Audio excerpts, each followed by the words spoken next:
So my name is Gaurav. I am currently in third year of a 3-year LLB course. That means the final year LLB course in Government Law College, Mumbai. I did my MSc Chemistry from IIT Kharagpur, and after doing that, I started pursuing LLB course from Government Law College, Mumbai. So during my second year, I participated in the antitrust moot court competition that was organized by NLU Jodhpur. So during that course, I came across the competition law, the Competition Act, and after learning and experiencing the moot proposition and also understanding the concepts, I became very much interested in that. And that's why I came to this. I searched for platforms where I can get online learning for competition law courses. I tried to search many sites, but finally I got to know about LawSikho, and from there I started I started searching for courses in this on LawSikho, and I got the competition law course in here. So I tried to join in. I joined this competition course in April 2020. So this will be the culmination, 3 months culmination of the executive certificate course of competition law. So I believe that competition law is important because basically the market is regulated by the Competition Commission of India. So as the current world is consumer based, and that's why where there are businesses controlling the market, that will cause consumers to suffer. So where the Competition Commission of India's importance comes, there lies the interest that students have regarding the Competition Act. The Competition Commission of India has the ultimate power to stop monopolies in the market and also to give more confidence, encouragement, and confidence to those small businesses which may be crushed due to monopolies or bigger companies. So this level field making done by the Competition Commission of India, this exactly made me very much interested in this course, and that's why I started learning in this course.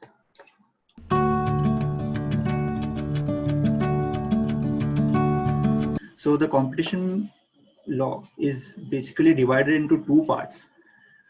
First, the enforcement part, and second, the merger control part. These two parts in the competition law course in LawSikho has been divided into many modules. All those modules these are all the written materials given to us so that we can read them as and when we like, and we can understand that according to our time basis. And those reading material have to be read to develop our concepts. And in addition to that, the course also contains learning classes, online classes, where the experts teach us through video conference, and we understand the concepts that we read through the reading material. So the reading material and the video conferences create and develop the concepts in our mind, which we will utilize. The knowledge that we develop through these particular things will be utilized when we write the assignments that had been given to us through the assignments and the materials given.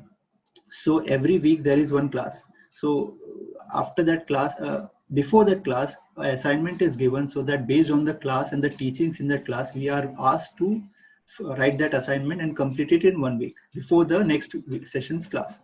So this was the entire program, the scheme of events that happened. So first, in my case, the first section was merger control part. The merger control part includes acquisitions, mergers, and amalgamations. So the thresholds which will be required for companies to be seen whether they fall under the section 5 thresholds, that has to be seen. And the next part is what are the formalities to be made towards the Competition Commission of India. What kinds of forms are there? Form number 1, 2. So these forms were explained to us, and these merger control parts have been explained so that the merger and acquisition and amalgamation processes that are present in the corporate world, the competition aspect of that merger, of that combination, is explained in this part, and that is important in the corporate world. Next part was the enforcement part, where the Competition Commission of India tries to look for any abuse of anti-competitive conducts like abuse of dominance under section 4 or anti-competitive agreements under section 3. So anti-competitive agreements are basically those agreements where two parties come together or more than two parties come together to indulge in anti-competitive conduct. Whereas the section 4, abuse of dominance, is where a sole party, a sole enterprise indulges in anti-competitive conduct, and these particular things come under the enforcement part. So the LawSikho materials, the assignments, and finally the feedback which was given to us after the completion of the assignment and submission of the assignment, that proved very fruitful, because the assignments that were made by us, whether they are right or wrong, what kind of mistakes are there, the assessment done by the mentors or the examiners, whoever, the entire thing that has been assessed and how what mistakes we had done, that was explained to us, and we understood our mistakes and we learned upon them and we move forward. So the entire procedure is complete in relation to concept building and learning a particular course.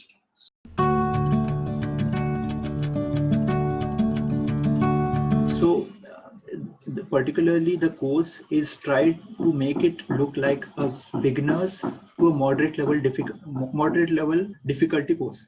Means it's not too difficult. People are made to understand these concepts on a moderate level. The assignments are also on a moderate level so that people understand it, the students understand it, and try to complete it as soon as possible.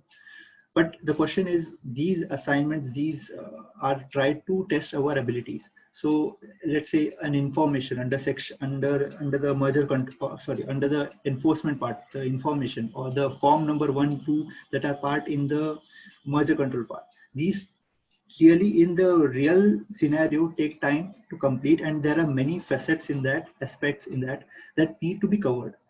So to cover that in 1 week was a challenge to us, and also to cover all the aspects when we are totally new to this particular field is a challenge to us. But that particular thing was completely made possible, and it was made easy to us because the mentors were always at our, means they were always available on message or chat.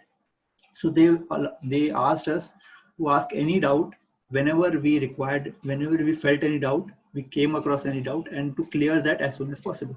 So all those, for example, in the information part, so there are many aspects like what is the relevant market information under whether there is an agreement or not, whether there is a relevant market, whether there is dominance of the enterprise that has been challenged, the opposite party. So these are certain concepts which directly in the first instance it is difficult to grasp, because it looks simple on the face of it, but definitely there are many aspects due to the developing jurisprudence of the Competition Commission of India and the foreign jurisdictions also. Therefore, there are many deep understanding of that part, which we will only understand after we discuss that with the mentors and the experts. So that was done by the mentors, where understanding of relevant market, which is too important, because a relevant market will decide whether a particular enterprise is dominant in that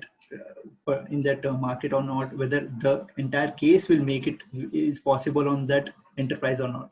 So the relevant market analysis was helped by the experts, and that basic level of understanding was developed in us.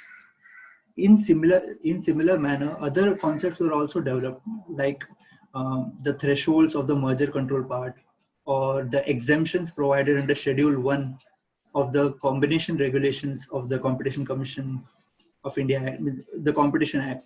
So those parts were also developed, and all the basic doubts, even those were cleared during the feedback session, or at any time through WhatsApp messages, or the experts and the mentors were always present for our help.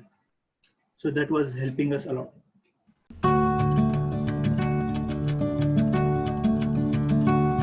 This course is, as much as I have searched over the internet, this course is unique and developed by experts, which has made the students and also some professionals to develop their legal skills.